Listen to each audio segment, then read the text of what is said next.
Olá, amigos e amigas da Rede Previdência. Eu sou Natasha Bublitz e estou com vocês aqui nesta terça-feira para trazer as notícias mais atualizadas do mundo previdenciário.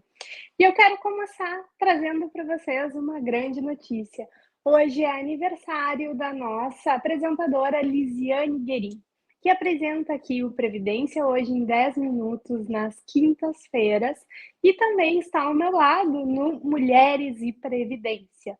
Então, vamos todos aqui desejar felicitações e muitas alegrias para a doutora Lisiane Guerin.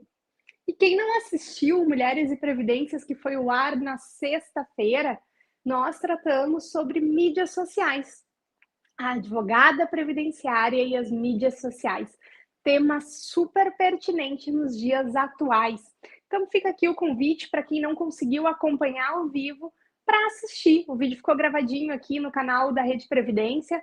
É só assistir, comentar, debater conosco. Fica esse convite.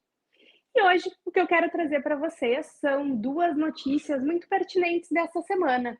A Previdência Complementar do Servidor Público Federal e também sobre a revisão da vida toda. Julgamento esse do STF que estamos todos acompanhando muito de perto. E também quero trazer uma decisão do TRF quanto à condenação de danos morais para um cidadão que teve seu nome alterado na carteira de trabalho digital. Primeiramente, quero trazer para você sobre a revisão da vida toda. Quais foram os últimos andamentos que tivemos nessa semana? Como é de conhecimento de todos que acompanham aqui a Rede Previdência, o processo teve o voto de todos os ministros e iria transitar em julgado, quando meia hora antes ele teve um pedido de destaque, de forma que não transitou em julgado e foi feito um pedido de destaque para que o tema fosse debatido em sessão presencial e não por julgamento virtual, que foi como ocorreu a decisão da revisão da vida toda, que acabou julgando procedente a tese. Dessa forma, o processo está desde então lá no STF com esse pedido de destaque. Mas nessa semana tivemos novidade. O processo foi de forma oficial alterado para a relatoria do ministro André Mendonça.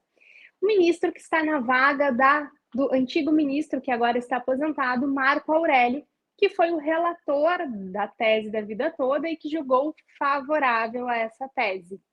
Também tivemos como novidade nesse processo a habilitação como amigo da Corte da União, a qual se habilitou para trazer informações que auxiliem no julgado. Ainda nós temos petições do IEPREV nesse processo, em que se alega e se tenta manter o voto do ministro Aurélio. Vamos aguardar os próximos passos, mas aqui na Rede Previdência você fica acompanhando de pertinho todas as novidades desse processo, que sabemos a repercussão, sabemos que muitos aposentados estão aguardando essa decisão de forma ansiosa e destacando que, como já foi trazido outras vezes, a revisão da vida toda não é uma revisão que se aplica para todo e qualquer segurado, mas sim para aqueles segurados que tiveram valores mais altos antes de julho de 94 e que não foram levados em consideração no seu cálculo da aposentadoria. E caso fossem considerados, iriam gerar um valor de aposentadoria maior. Então, não é para todos segurado essa revisão, mas para aqueles que contribuíram, efetivamente contribuíram com valores maiores e não tiveram considerados e tiveram um prejuízo no seu benefício. Então, vamos aguardar os próximos andamentos desta decisão. E quero trazer também aqui para informar a todos aqueles que nos acompanham sobre a Previdência Complementar do Servidor Público Federal, que essa semana teve a reabertura dos prazos para migração. Então fica aquela dúvida: Previdência Complementar do Servidor Público Federal, migrar ou não? Até 30 de 11 de 2022, os servidores públicos federais terão que tomar essa decisão. Decisão essa pessoal, irretratável, irrevogável, que não tem certo ou errado. É uma decisão tomada com base nas informações que aquele servidor tem e de forma individualizada para cada um vai ter a melhor opção. Cabe lembrar para aqueles que estão aqui nos acompanhando que o regime próprio da Previdência Social Ele tem um caráter solidário, de repartição simples, de filiação obrigatória, onde a gente tem um benefício definido. Sabemos o valor do benefício que o segurado vai receber. Já no regime de previdência complementar, é um regime mais de capitalização, ele é facultativo, pode optar por migrar ou não. E ele tem essa questão da individualidade. Um grande diferencial é que não se sabe o valor do benefício, mas a contribuição, esta sim, é definida.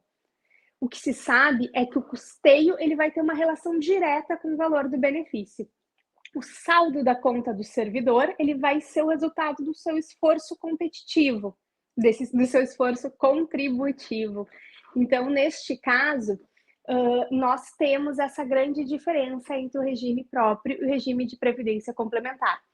Lembrando que o servidor pode optar pelo regime de previdência complementar fechado ou aberto, aberto PGBL ou fechado da sua fundação. E a migração não significa que vai optar automaticamente para o FUNPRESP, por exemplo. Ele pode optar por um plano de previdência complementar aberta, mas nesse caso o servidor ele não vai ter a contribuição paritária da União. Ao passo que se ele migrar para um regime fechado, de previdência complementar fechado, vai ter a contribuição paritária da União, o que acaba deixando um pouquinho mais gordinho esse fundo. Tem ainda a questão do benefício especial, que ele não tem, ele é considerado de caráter compensatório, então ele não vai ter incidência da contribuição previdenciária. Em tempos onde sabemos que a reforma da Previdência aumentou as alíquotas da contribuição previdenciária, podendo inclusive termos contribuições extraordinárias em caso de déficit, é de se considerar a questão de ser interessante ter um benefício especial, onde vai reduzir a contribuição previdenciária, ficando limitada numa alíquota até de 8%.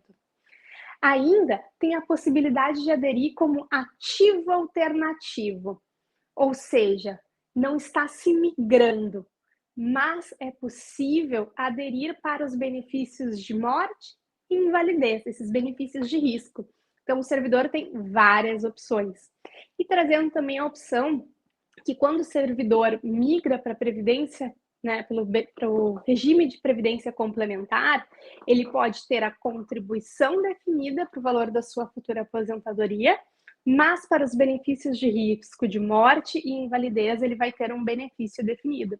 Então, como podemos ver aqui, são muitas questões, a gente trouxe brevemente, que vão ser levadas em conta pelo servidor público federal para essa tomada de decisão. Lembrando que o prazo está aí, 30 de novembro. Então, começar a analisar essa possibilidade e buscar a melhor escolha para si. Aqui na Previdência, na Rede Previdência, a gente deixa vocês informados de tudo que é pertinente, seja no regime próprio, regime geral, regime de previdência complementar e também deixamos vocês informados. Então, se essa informação for pertinente para alguém, encaminha, compartilha para que se tenha conhecimento.